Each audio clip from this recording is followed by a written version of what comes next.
You may feel like the life that you worked so hard to build doesn't quite fit anymore.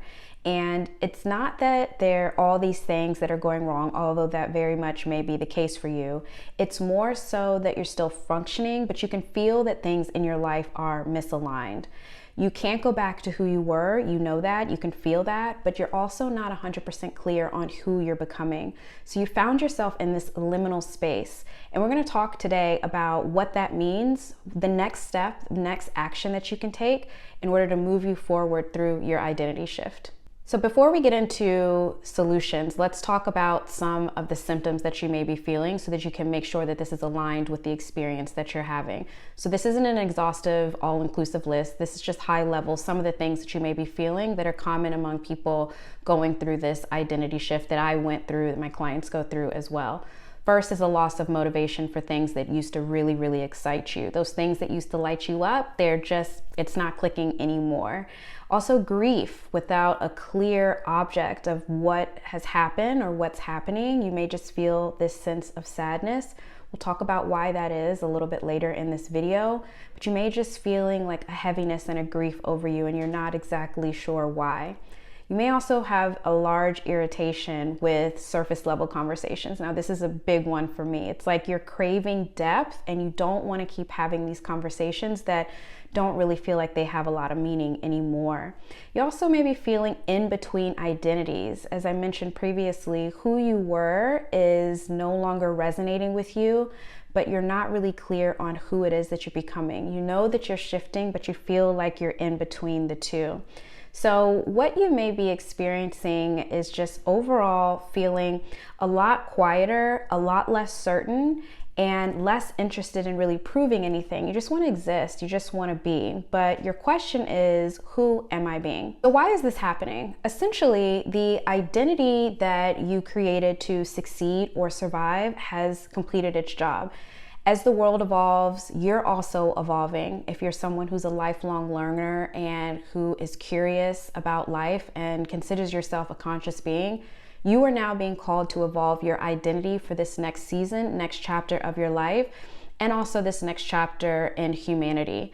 So culturally, we're exiting a decade-long identity shift where identity was built through roles, productivity, a lot of visibility, and survival. So from about 2016 onward, many people constructed identities that were more adaptive, but not necessarily true. We were adapting to our environments, whether it was school, family, or general societal expectations. We formed ourselves based on who we had to be to survive, not necessarily who we were on the inside. Now our nervous systems can no longer support that performance identity. Our bodies, our souls, our spirits are really craving and calling for us to evolve into something that's more authentic and not performative authenticity where you have to go crying on the internet, no shade, but also everyone's trauma dumping, and now that's becoming a bit overwhelming in my personal opinion, and it's become a bit performative. For you, you'll know what resonates with you in terms of showing up authentically, but essentially if you feel like you have to force or try really hard, that's typically a sign that it's not aligned with you authentically. And our psyche, as we enter into this shift, is in a liminal space between who we used to be and who we're becoming. And that can feel really scary, especially for most of us who have been conditioned to live and behave on logic, on control, or the illusion of it by having certainty of outcomes. If I follow this path, I will be guaranteed this result. Now we have to trust and develop a new system, a new way of thinking that's built on feeling, on intuition, which is very new for us and something that most of us were never taught. So even if it feels like you're regressing or you're failing, that's not what's happening. This is just a space that your energy, your mind, your body, and spirit needs to recalibrate, to reorganize itself before we shift into our new forms, our new identities. Culturally, as we exit this old paradigm, we're entering into a new paradigm. And some of the things that contributed to this were, of course, the post-pandemic collapse.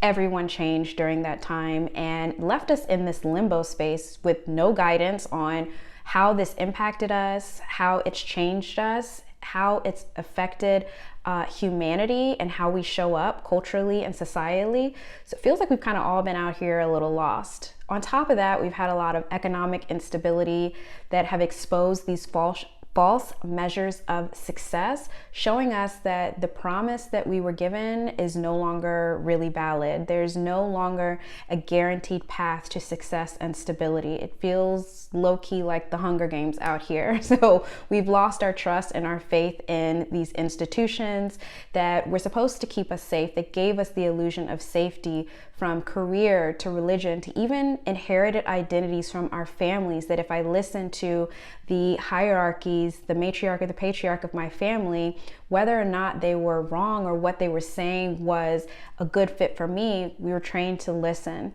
And so we're realizing that those systems are now losing authority because we're not meant to outsource our authority and our identity.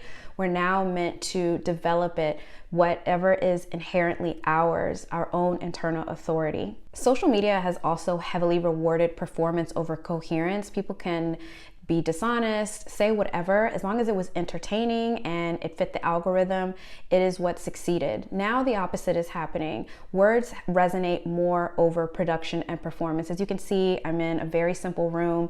I have a very simple microphone, and there's nothing fancy about this video. If you resonate with it, you resonate with it, but I'm not doing too much. In my research, there are so many people blowing up filming videos in their cars. That was the beginning of that shift we were seeing of what people really wanted to hear and what they were resonating with. They didn't need the heavy production. And in fact, as AI increases and continues to become even more realistic, people are trusting high productivity, high production, even less than we did before. So when the structures that told you who you were stop working, the self has to reorganize. So if you're experiencing this, it's really important to understand that this isn't necessarily a sign of personal failure or a spiritual crisis, or that you've completely lost yourself and now you're going off the rails, although it can feel like it. Of course, check in with your therapist and make sure that your personal experiences and what you're feeling is keeping you in a mentally stable and safe place, because this identity shift really can rock your world and rock your reality. So outside of the work that I do together with my clients, one of the requirements is that you are in therapy and have been in therapy for some time. You need to have a foundational level of healing, in my personal opinion, in my ethical opinion, before you really try to dive into an identity shift. So if you haven't started that journey with a therapist, I highly recommend you do so, especially if you're noticing the signs that who you used to be is no longer fitting and you're feeling lost about who it is that you're becoming.